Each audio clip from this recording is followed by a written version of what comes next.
Legislated wage hike sa halip na installment na desisyon sa aumento sa sweldo isinusulong daw po sa Kongreso. Report mula kay RH12, Milky Rigunan. Milky.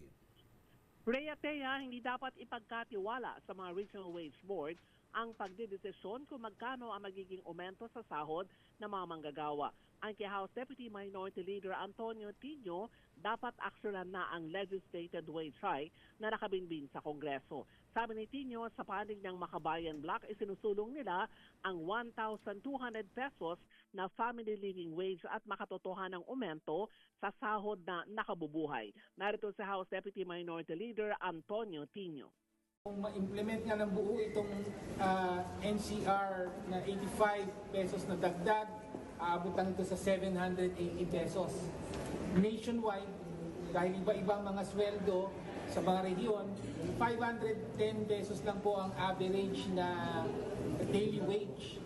No? Kaya napakalayo pa po sa nakabubuhay na sahod kahit pa may increase. Kaya patuloy po natin pinaglalaban ang 1,200 pesos na family living wage bilang minimum wage. Yan po ang bill natin ngayon.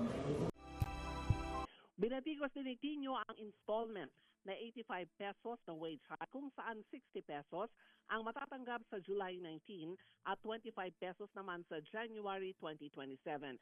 Sa Kamara, ilang bills tungkol sa minimum wage hike ang naisumite na mula sa 200 pesos wage hike hanggang 1,200 na kapag naisabatas ay pantay-pantay na ipatutupad para sa pribadong manggagawa sa buong bansa.